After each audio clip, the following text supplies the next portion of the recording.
sih buat jadi jungler ya, karena dia bisa nge-burst down cepat. Dia bisa motong. Ya, cuman kalau dia nggak pakai Purify nanti kan bisa diangkat juga gitu. Jadi kita harus melihat juga berapa Purify di sini. Apakah Bigetron Alpha mereka nge-respect juga dengan kehadiran dari Atlas? Tapi ini sepertinya akan ada Amon. Gua sih bisa kita bilang dari draft kiri kanan ini equal, tapi kalau by draft ya hierarki sih. Gue setuju sama lo sih. Karena kanan ini cukup dependent dari hero-heronya dari Bigetron. Cuma kalau mereka dari Moreno-nya bisa mengamankan secure team fight, itu oke dah. Problemnya adalah Moreno bisa di-dive in asal-asalan. Atlas dan ini butuh Purify Gaming. Sangat butuh Purify Gaming. Ini harus respect sih dengan inisiasi dengan Fataling dari Tapi kalau Atlas. Purify dikejar Albert, itu sebenarnya pilih mana? Sebenarnya. Nggak, untuk kita kan ngomong casesnya Atlasnya nih winning condition dari tim Hierarchy, betul? Dan mereka nggak bisa main stick 5. Dan mereka nggak ada Digi. Mereka nggak boleh Digi karena mereka ban sendiri Diginya. Jadi ini akan menjadi momentum yang harus diwaspadai oleh Bigetron Alpha. Dan kita sudah melihat tentunya untuk kedua belah tim yang sudah mengamankan hero mereka di game yang pertama. Oke, MPL Arena, mana tepuk tangannya?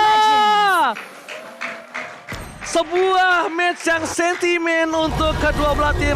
Yang satu ingin memecahkan win rate match-nya, yang satu ingin memecahkan lose streak mereka. Ini sama-sama penting ya.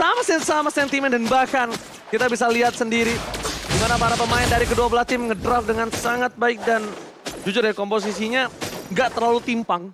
Dari kedua belah tim maupun dari mulai Hierarchy OC, mereka harus ke damage, Bigetron Alpha juga, late game sama-sama punya insurance. Dan bahkan lihat, kayak di arah bottom lane, akan coba untuk maksa untuk menuju seorang Skylar, dipaksa untuk bertahan di dalam turret aja.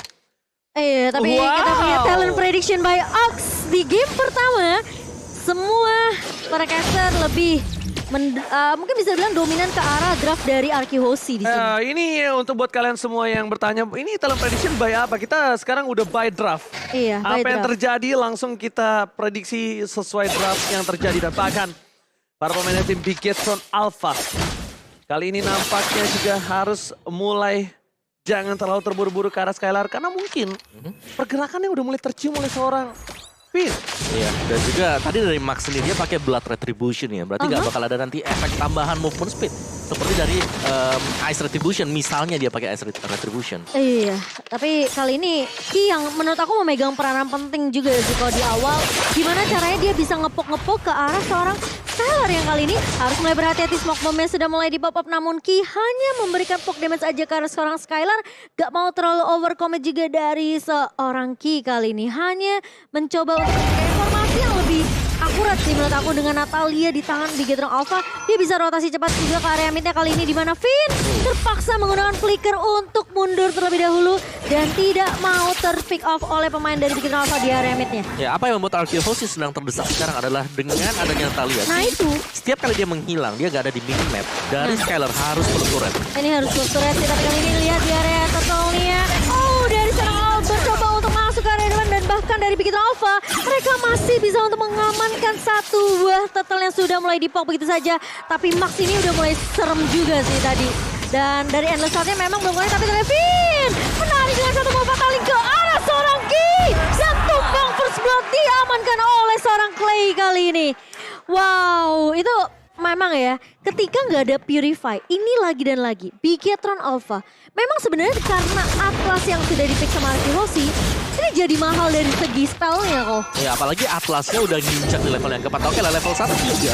Atlasnya pasti main pasif untuk cari level. Tapi begitu dia menginjak level yang keempat, punya Fataling, Atlas bakal bisa kemana-mana. Dan ini yang menjadi hantu nantinya untuk Bigetron Alpha. Kalau memang mereka gak bisa melihat positioning dari Finn, mereka bisa dikejutkan dengan Fataling.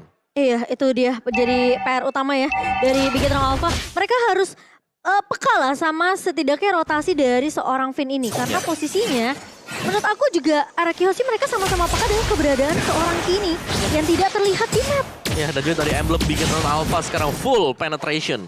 Dipakai oleh semuanya, kecuali mungkin Festival of Blood yang dibawakan oleh Soriso. Ya. Ada physical attack di sana. Tapi sisanya kita melihat mereka mencoba untuk bermain agresif. Ya mau nggak mau dia fokus ke arah clear, penetration, physical attack. Tambahan attack, full clear, full damage terhadap seorang Sorizo. Dan kalau dilihat dari posisi Bigetron Alpha dan Arkeosi, ini kedua belah tim yang cukup pasif. Padahal kalau kita anggap dari segi draft Bigetron Alpha, mereka berpotensial untuk melakukan ganking. Apalagi Max dengan seorang KYY disinkronisasikan itu menjadi sebuah damage yang besar. Tapi Vayne menuju ke arah bottom lane. Nampaknya informasi telah diberikan dari seorang KYY kalau ada seorang Atlas yang mencoba melakukan takedown terhadap seorang Brody. Iya.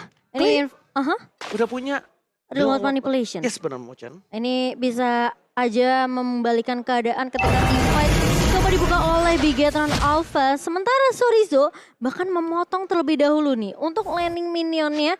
Dan sepertinya dari seorang R7 harus agak sedikit bersabar karena posisinya ini lagi-lagi Natalie ini yang tidak terlihat. Namun kali ini dari Chorizo mencoba untuk mengaca ke arah seorang Clay dan bahkan Albert mau tidak mau harus mengcover terlebih dahulu. Vin langsung pataling ke arah seorang Moreno, kali ini bakal coba diincar dengan satu buah fungsi, tapi ternyata di sisi belakangnya Clay-nya akan tumbang di tangan seorang Ki dan Chorizo. Harus ada pertukaran di mana Moreno tumbang, tapi Vin akan menjadi target kedua yang di mana Albert berhasil untuk mengamankan turtle-nya, tapi R7 terjebak oleh 3 pemain kali ini yang mengejar dan R7 harus tumbang di tangan seorang Max. Kalau bisa dibilang dari pertukaran ini cukup adil, satu dapat turtle, yang satu mendapatkan banyak banget point kill dari tim Bigetron Alpha. Tapi lihat di sisi sebaliknya Albert lebih untung dengan ada satu buah paku buff yang diamankan dengan cukup cepat. Dan bahkan jangan lupa ini Eamon. Eamon butuh banget perpump buff itu Opung Wawa. Dan apakah di arah bottom lane akan menjadi pilihan utama tim fight dari tim Arkeoshi lagi karena Bigetron Alpha belum ada coverisasi. Karena mereka butuh Marky diselamatkan dari game tim Arkeoshi. Karena kalau tidak, ini cukup berbahaya. Keuntungan dari Chorizo di arah top lane itu bisa saja dibalikan dengan cukup pasti. Tapi lihat, turning out yang dilakukan. Fokus ke arah turret dan bahkan KYY terdeteksi posisinya. Skylar tidak meninggal dia Alpha berhasil menghindari satu buah Endless Shard dengan Tonrosnya. Ya, bahkan Albert dapat purple loh. Itu Tonros insting yang sangat luar biasa. Dia masih berhasil melakukan satu buah Tonros dan berhasil menyelamatkan dirinya. Iya, itu di joke ya kali ini sama seorang Albert. Tapi kali ini lihat dari seorang Clay harus tumbang di tangan seorang Ki yang tiba-tiba memotong dari belakang. Tapi Marky berhasil ditumbangkan oleh seorang Albert. Sementara pemain-pemain dari Arkeoshi mereka nggak bisa untuk langsung tembusin ke area turret mid-nya karena masih bisa di zoning, masih bisa ditahan oleh Moreno dengan satu buah real world manipulation. Dan masalahnya ini cukup berbahaya ketika melihat Moreno yang membuka real world manipulation di luar kapasitas dia. Tapi lihat di sana, outside Chorizo berhasil dibalikan keadaannya. Sayang sekali dan berhasil menutup pergerakan atas seorang Skylar yang nampaknya daya dobrak di dalam War Turtle berikutnya mungkin saja akan dipegang oleh Bigetron Alpha. Karena sekarang Max udah punya purple buff lagi. Max kita bilang 3.0 dan bahkan dengan Mystery Shop dia akan mendapatkan item lebih banyak dan lebih cepat. Ya, dan juga Endless Shard-nya sih, Endless Shard yang memang difokuskan untuk menargetkan langsung ke arah Beatrix. Iya. Jadi kalau tim fight-nya Beatrix ini HP-nya nggak bakal full. Sampai nanti misal dia punya Haskell. Baru dia ready banget untuk tim fight. Baru ya, nunggu harus agak sedikit sabar dikit ya sampai Haskell-nya jadi. Tapi kali ini turtle yang akan mulai langsung dipok oleh Arkeoshi. Bigetron Alpha udah mencoba untuk mencari timing yang terlebih tepat, tapi Skylar masih bisa untuk mengamankan turtle-nya yang ketiga untuk Arkeoshi. Halo Bert. Itu nggak tahu sengaja turretry-nya ya. Yang agak kecepatan tapi lihat KYY. Oh my god, tidak berhasil menutup jalan dan bahkan Max menyelesaikan tugasnya dengan baik. Masih mau ada extend team fight yang akan dilakukan Bigetron Alpha.